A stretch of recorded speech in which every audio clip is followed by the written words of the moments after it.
एक राजा वासना में इतना अंधा हो गया कि अपनी ही सगी बेटी, अपनी खुद की औलाद को गलत नजरों से देखने लगा। पर फिर कुछ ऐसा हुआ कि सब कुछ हिल गया। विलासनगर नाम के एक राज्य पर राजा मदन पाल का शासन था। राजा मदन पाल बहुत ही धूर्त और अय्याश किस्म का व्यक्ति था, जो हर समय बस भोग विलास के बारे में ही सोचता रहता था। राज्य की जिस किसी भी सुंदर स्त्री पर राजा मदन पाल की नजर पड़ जाती, वो उसे अपनी भोग की वस्तु बना लेता। रानी प्रेमलता राजा की इस आदत से बहुत दुखी थी, पर राजा को रानी के सुख या दुख से कोई लेना देना नहीं था। वो तो अपने रंगारंग कार्यक्रमों में व्यस्त रहता, खूब मदिरा पान करता और नई नई स्त्रियों के साथ भोग विलास करता। दुष्ट राजा मदन पाल की कोई संतान नहीं थी, पर उसे इस बात से भी कोई फर्क नहीं पड़ता। उसे एक आध बार चिंता होती तो बस इस बात की कि अगर उसका कोई पुत्र होता तो वो उसके बाद उसके राजकाज को संभाल लेता, उसका राजवंश आगे बढ़ता रहता। अन्यथा उसे पुत्र की भी ऐसी कोई खास चाहना नहीं थी। ऐसे ही समय बीतता जा रहा था।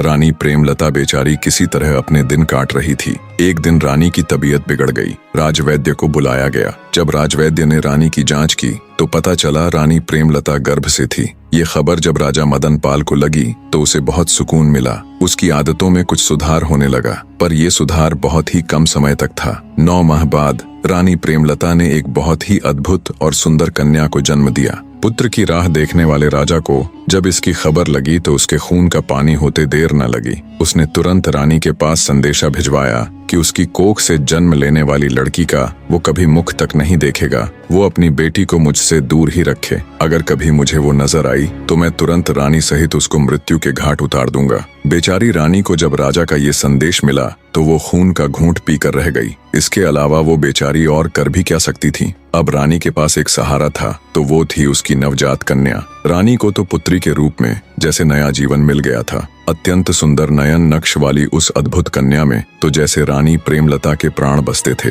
रानी जब भी उसको छूती, उसके दुलार करती तो उसके सारे दुख गायब हो जाते। रानी ने अपनी बेटी के अद्भुत सौंदर्य को देखते हुए उसका नाम तारावती रख दिया। उधर राजा अब पहले से भी दुष्ट हो चला था। लड़की होने के बाद तो उसने बिल्कुल ही रानी के पास जाना बंद कर दिया था। अब वो पहले से भी ज्यादा क्रूर हो गया था और खुलकर अपनी मनमानी करने लगा। ऐसे ही समय बीतने लगा। राजकुमारी तारा अब 10 साल की हो चली थी। वो इतनी सुंदर थी कि उस जैसा पूरे संसार में कोई नहीं था। रानी प्रेमलता को अब अपनी बेटी राजकुमारी तारावती के विवाह की चिंता होने लगी, क्योंकि पुराने समय में बचपन में ही बच्चों का विवाह कर दिया जाता था और जब उनकी 18वीं वर्षगांठ मनाई जाती तब उनका गोना कर दिया जाता। अर्थात जिस लड़के के साथ लड़की का विवाह होता, लड़की को अपना घर छोड़कर लड़के के घर जाना होता। इसी चिंता को ले रानी राजा के समक्ष जाती है। बने रहे।